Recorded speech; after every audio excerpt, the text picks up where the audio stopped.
عمومی طور پہ ہم کسی سے محبت اس لیے کرتے ہیں کہ اس کا ہمارے کندھوں پر کوئی احسان ہوتا ہے تو ہم اس کے بدلے میں اس سے پیار کرتے ہیں۔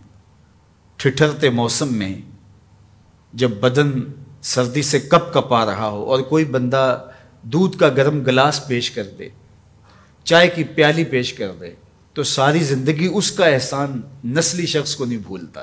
تو کسی کا احسان جو آپ کے کندھوں پر ہو، آپ اس کے احسان کے بوجھ تلے دبے رہتے ہیں۔ یار اگر کسی سے اس لیے پیار کیا جاتا ہے کہ اس کا آپ کے ذمے کوئی احسان ہے، تو مجھے بتاؤ کائنات میں اتنے احسان کسی کے ہو سکتے ہیں جتنے آمنہ کے لال کے احسانات ہیں؟ ہم حضور کے احسانات کے بوجھ تلے دبے ہوئے ہیں۔ میں یہ بات اکثر کہا کرتا ہوں کہ ہمارے بدن پہ اتنے بال نہیں ہیں جتنے رسول اللہ کے احسانات ہیں۔ ہم اپنے وجود میں بھی ان کے مرہون منت ہیں۔ اگر وہ جلوہ گر نہ ہوتے اس کائنات کو خلعت وجود ہی نہ ملتا۔ یہ دنیا بنائی ہی گئی حضور کے لیے۔ انسانیت مقروض ہے جناب رسالت مآب صلی اللہ علیہ وآلہ وسلم کی۔ کیا آپ نہیں جانتے کہ باپ اپنی بیٹی کو زندہ درگور کر دیتا تھا؟ تو بتاؤ یہ کتنا بڑا ظلم تھا۔ اور میرے اور آپ کے آقا و مولا نے اس زمانے میں جب بیٹیوں کو زندہ درگور کر کے باپ فخر کر رہا تھا، فرمایا لوگوں سن لو میری فاطمہ میرے جگر کا ٹکڑا ہے۔ کسی سے اس لیے پیار کیا جاتا ہے کہ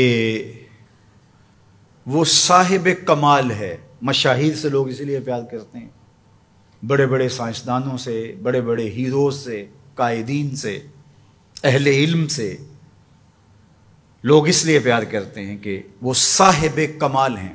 تو کوئی لاؤ نا ایسا صاحب کمال جس نے انگلی کا اشارہ کیا ہو چاند ٹکڑے ہو کے قدموں میں آیا۔ کوئی لاؤ نا ایسا صاحب کمال جس کے ہاتھ اٹھے ہوں سورج پلٹ کے عصر کے وقت پہ آیا ہو۔ کوئی لاؤ نا ایسا صاحب کمال جس نے اشارہ کیا ہو درخت قدموں میں آ کے سجدہ ریز ہو گئے ہوں۔ کوئی لاؤ نا ایسا صاحب کمال جس نے اشارہ کیا ہو کھجوریں پکی ہوئی قدموں میں آ کے گری ہوں۔ او سڑیاں کھجوراں اگا جان دائے، او پتھراں نو کلمے پڑھا جان دائے، قطرے کو سمندر ذرے کو ستارہ کرتے ہیں، کونین کو خم آ جاتا ہے جب زلف سنوارا کرتے ہیں۔ کوئی لاؤ تو صحیح زمانے میں ایسا۔ اچھا کسی سے پیار اس لیے بھی کیا جاتا ہے کہ مستقبل میں اس کی کوئی ضرورت پیش آنی ہوتی ہے تو بندہ تعلق رکھتا ہے۔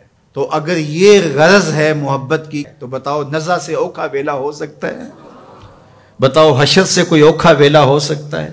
اس اوکھے ویلے نہ باپ کام آئے گا، نہ ماں کام آئے گی، نہ بہن کام آئے گی، نہ بھائی کام آئے گا، نہ بیوی، نہ دوست، نہ اولاد، نہ مال، کچھ بھی کام نہیں آئے گا۔ اگر وہاں کام آئے گا تو آمنہ کا لال ہی کام آئے گا۔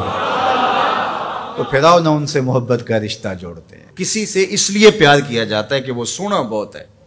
اچھا یہی معیار ہے اگر کسی سے محبت کا، اور یہی سب سے بڑا داعیہ ہے محبت کا، تو آؤ پھر اس سے پیار کریں۔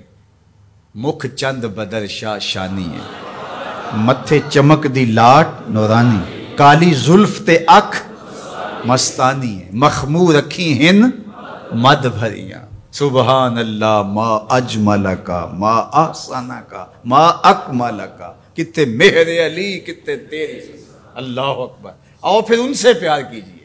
اور محبت کا ایک تقاضا یہ بھی بیان کیا گیا، حب کا شیء اکثر ذکر ہو، بندہ جس سے محبت کرتا ہے کثرت سے اس کا ذکر کرتا ہے، کوئی بہانہ تلاش کر لیتا ہے، کوئی راہ تلاش کر لیتا ہے، کوئی سلیقہ کوئی طریقہ ڈھونڈ لیتا ہے ذکر کا۔ جو کسے دا عاشق ہوئے گل اسے دی کردہ، میاں صاحب کا لہجہ دیکھیے، جو کسے دا عاشق ہوئے گل اسے دی، سو مکر بہانے کر کے مرنے ہو دے مردہ۔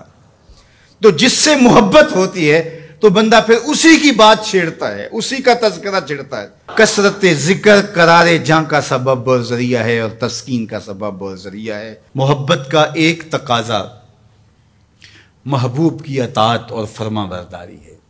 جس سے بندہ پیار کرتا ہے اس کی بات بھی مانتا ہے، اس کے انداز کو اختیار کرتا ہے، اس کے طرز زندگی کو اپنے زندگی میں اتارنے کی کوشش کرتا ہے۔ وہ کیسی محبت ہے کہ محبت ہو اور محبوب کی مخالفت ہو رہی ہو۔ میں اور آپ غور کریں ہمارا کیا کیا حضور کو پسند نہیں۔ سر کی چوٹی سے لے کے پاؤں تک اپنے آپ پر غور کریں، اپنی شادی بیاہ سے لے کے عقیقے ولیمے تک اپنے انداز زندگی پہ غور کریں، اپنے بچپن سے لے کے بڑھاپے تک اپنی زندگی پہ غور کریں، اپنے کاروبار سے لے کر کے طرز معاشرت پر غور کریں، حضور کے نام کے نعرے لگاؤ، حضور پہ درود پڑھو، حضور کے حسن کا ذکر کرو، حضور کی نعتیں پڑھو، محافل سجاؤ، حضور کے لیے قربانیاں پیش کرو، لیکن کیا ہم اپنے جذبات کی قربانی نہیں دے سکتے؟ اپنی زندگی کو ان کی محبت کے سانچے میں نہیں ڈال سکتے؟